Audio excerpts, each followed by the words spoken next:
Hello, and welcome back to another beginner's guide. Today we got Sea Viper in Street Fighter 6. This character is really technical and quite unique in this game's roster. I'm going to try my best to thread the needle and keep the guide simple enough that you can hop in the game right after and have a plan to execute. Anywho, first off, the single most defining move in my opinion is Viper's Burn Kick. It gives her loads of options and mix-up potential. Burn Kick has a light, medium, and heavy version, moving you forward a different amount depending on which one you use. You can use it to get in, as it's safe on block. You can use it to create ambiguous cross-up situations, making it difficult for your opponent to know which side they must defend from, and it also has two follow-ups. You can press two punches at the same time and knock the target to the ground. This follow-up is extremely important for continuing pressure after the knockdown. The other follow-up, you can press two kicks and Viper will do a drop kick. This follow-up is great for maintaining pressure as it's plus on block. Burn Kick also allows you to jump over throw attempts and punish your opponent for trying to attack. And you'll do it often, as many combo enders that give you a strike-throw mix won't allow you to shimmy in the traditional sense.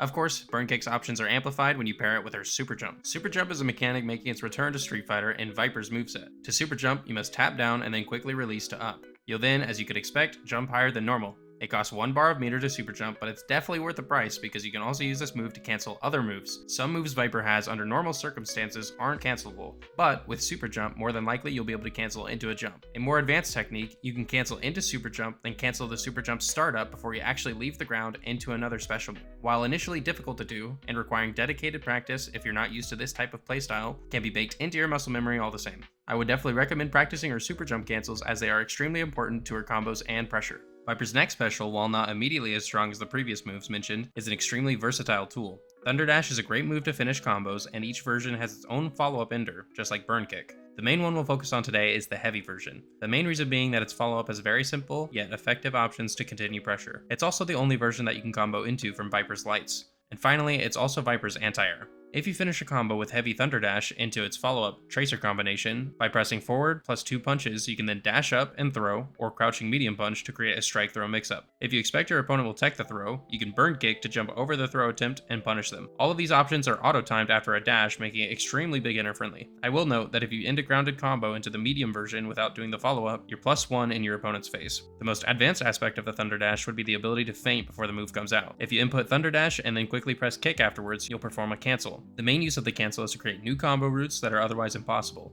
You'll find that Viper's intermediate and advanced combos involve Thunder Dash feints paired with super jump cancels, opening a whole new world of options. Once you're capable of pulling off these techniques, you'll find an extremely rewarding character limited only by your own ability to pilot her. Next up on the list is Seismic Hammer, and I put it at this point in the video for one very important reason. This move's potential skyrockets once you start to use Viper's super jump cancels. You can launch your opponent with Seismic Hammer and then cancel the recovery with a super jump to get extended combos. Seismo has 3 strengths as well, increasing the distance as you go up in strength. Keep in mind this move does hit low, giving Viper a solid mid-screen poke. This move can also be feinted, which is a good way to bait your opponent into jumping and then anti-airing them. Seismic Hammer is a very versatile combo tool and poke, while also being cancelable by Super Jump. Last but not least, Focus Force is the final special move in Viper's moveset. On quarter circle back plus kick, Viper will perform 2 kicks that knock down on hit, while also allowing her to dash up and be +3. If you hold the kick button instead, Viper will charge Focus Force, putting up a protective barrier, allowing her to absorb a hit. If you manage to hit your opponent when it's fully charged, you put them in a crumple state. Of course, this being Viper we're talking about here, you can cancel the charge version of Focus Force by dashing forward, though you'll mainly be using this move for the armor or the fully charged version as a combo starter in stun combos. All of Viper's special moves are what make Viper unique, as her normals leave a lot to be desired without them. Many normals are outright non-cancelable normally without Super Jump, making Viper more complex right out the gate than most of, if not all of the other characters in the game. Her most notable normals being her stand medium punch, which is +1 on block, although quite stubby, and her crouching heavy punch, which has decent range. Other than that, most of her other normals can be quite difficult to use in neutral until you really get a handle on Viper's technical side.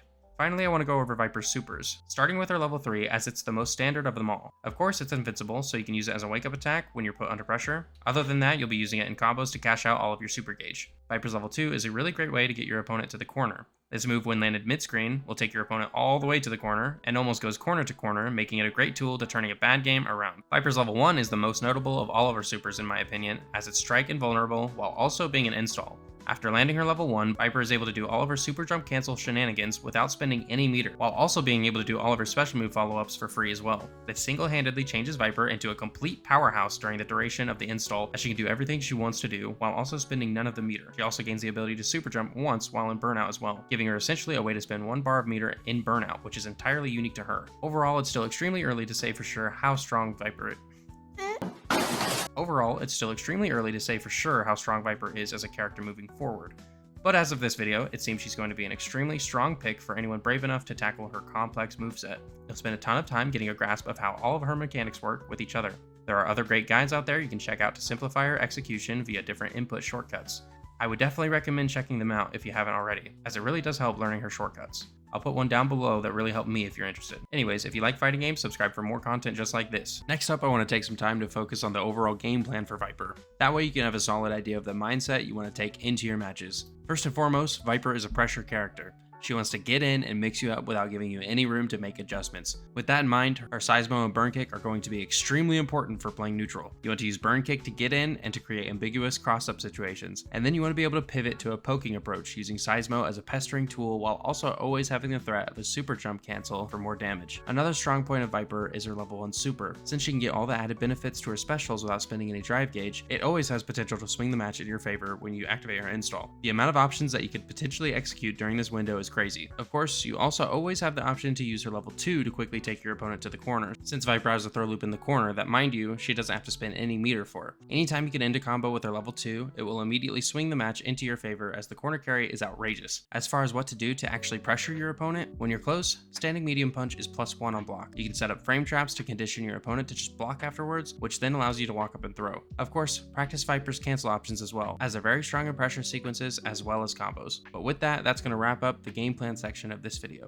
Because Viper is a complicated character with loads of interactions, it can be difficult knowing what to do when you actually open up your opponent. So for the rest of the video, I have some beginner-friendly combos that you can learn. Some of them include cancels as well, so it gives you an excuse to start practicing those techniques if you haven't already.